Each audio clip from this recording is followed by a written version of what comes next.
J'ai eu la chance de pouvoir passer 10 jours en Algérie à l'automne 2015 pour enseigner. J'ai pu circuler dans plusieurs villes de ce pays passionnant et y rencontrer de nombreux acteurs. Donc je voulais aujourd'hui vous raconter ce que j'ai un peu compris de ce pays. Il ne s'agit pas ici de tenter d'être exhaustif, ni de parler à nouveau du passé colonial de la France ou du riche passé algérien en général.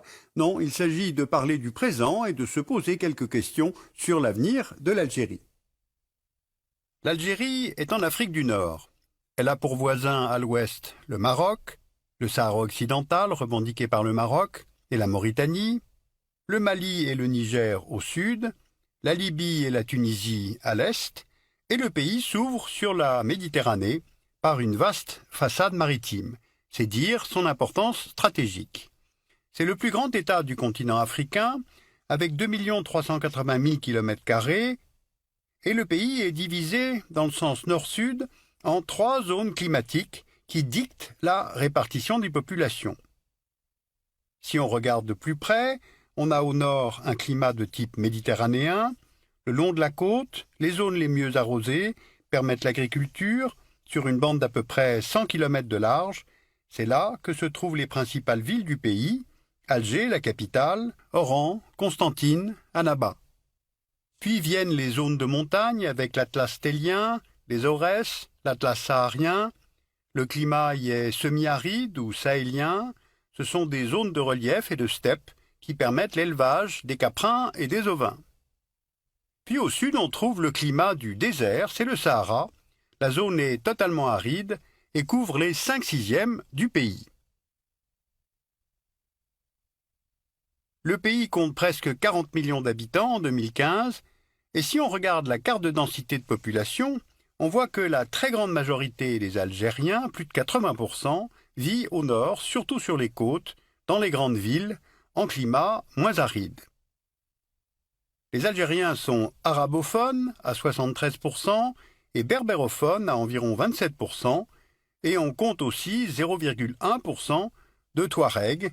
Et enfin, la quasi-totalité de la population est musulmane, comme l'indique symboliquement le drapeau du pays. Bien, alors voyons maintenant comment se porte l'économie algérienne. L'Algérie, c'est un pays agricole, mais on pourrait presque dire était un pays agricole. Car aujourd'hui, la part de l'agriculture dans la formation du PIB est de 10% et le secteur emploie 11% de la population.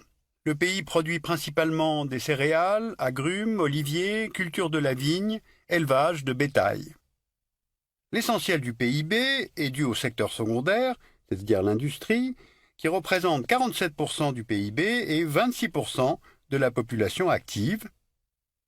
Et puis enfin, il y a le secteur tertiaire qui contribue à 43% du PIB et emploie maintenant 63% des actifs.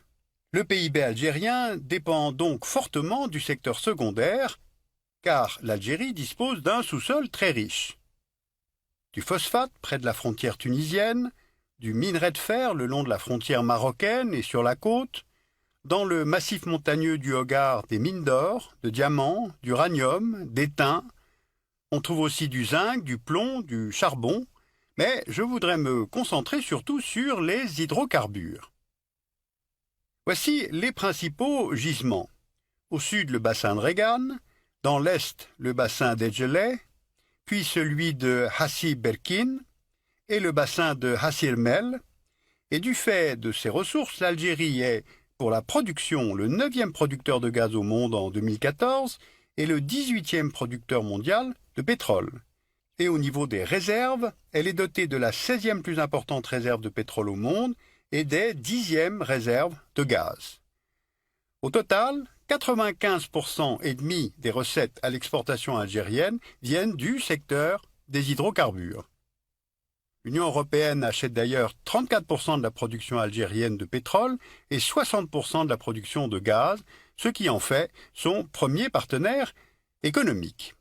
Alors tous ces chiffres pour vous faire mesurer le très haut niveau de dépendance du pays à ce seul secteur. Or, la conjoncture a changé, car on observe 3 phénomènes depuis 2014. Les exportations sont en baisse suite à la réduction de la demande européenne, du fait de la stagnation économique, mais aussi du fait du ralentissement de l'économie chinoise. Résultat, les recettes d'exportation d'hydrocarbures algériennes sont passées de 32 milliards de dollars au cours des 6 premiers mois de 2014 à 18 milliards pendant la même période en 2015. Deuxième phénomène, le prix du baril est passé de 112 dollars en juin 2014 à 45 dollars en novembre 2015 et les cours ne sont pas amenés à remonter. Et enfin, les grands gisements historiques du pays sont de moins en moins productifs. Résultat, l'Algérie ne parvient pas à boucler son budget avec un baril à 45 dollars. Elle puise dans ses cagnottes, notamment le Fonds de régulation des recettes. Les réserves de change du pays qui garantissent sa solvabilité sont passées de 179 milliards de dollars en décembre 2014 à 160 milliards en juin 2015. La balance commerciale est déficitaire depuis le début de l'année 2015 car le pays importe pratiquement tout ce qu'il consomme. Alors des économistes algériens, ainsi que ceux du FMI, estiment que le pays peut tenir sur ses réserves pendant 3 ou 4 ans, pas plus.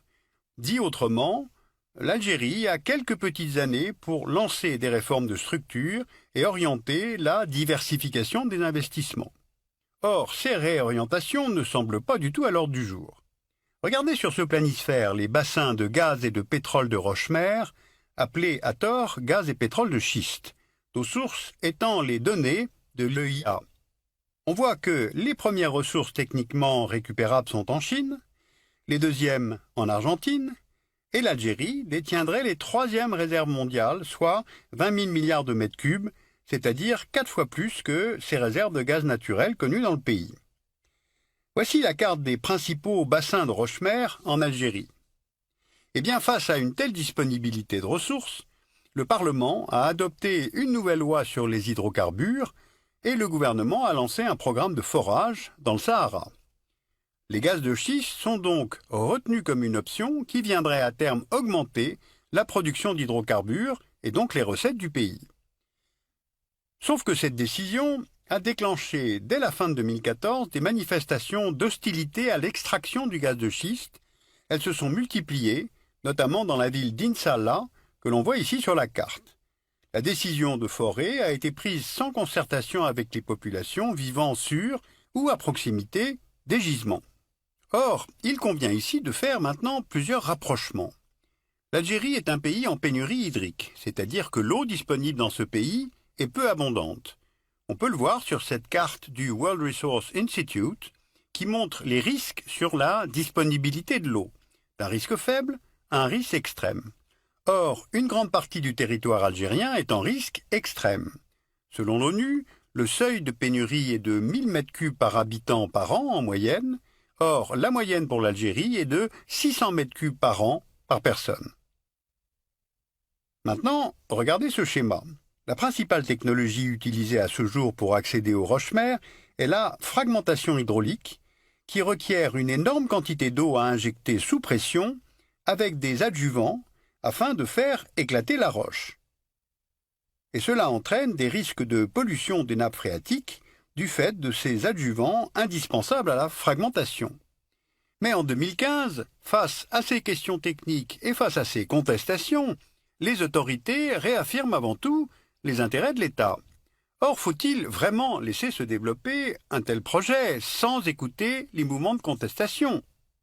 Car si on regarde une carte régionale, on voit que depuis quelques années, presque tous les États voisins de l'Algérie sont devenus instables. Le Mali avec en 2012 cette tentative de former un deuxième État au sein du pays, nommé Azawad, par des mouvements touaregs et récupéré l'année suivante par des mouvements islamistes. La Libye, depuis 2011, et la chute du régime Kadhafi, où l'absence d'un projet politique a mené le pays vers la guerre civile. Aujourd'hui, deux gouvernements s'y affrontent, les milices islamiques de Tripoli et le gouvernement de Tobrouk, soutenu par la communauté internationale. La Tunisie, avec la chute du dictateur Ben Ali en 2011, le pays connaît ces derniers temps une détérioration de la sécurité et une multiplication des attentats. Et puis enfin, n'oublions pas que l'État islamique a annoncé qu'il allait désormais s'en prendre à l'Algérie. Alors il est difficile de mesurer si les revendications islamistes perdurent en Algérie, 15 ans après la fin de la décennie noire, Mais les frontières du pays sont immenses, dans le désert, donc ouvertes, et ce, dans une région en conflit et où circulent les armes. La prise d'otage en janvier 2013 dans le complexe pétrolier de In Amenas rappelle la porosité du Grand Sud algérien.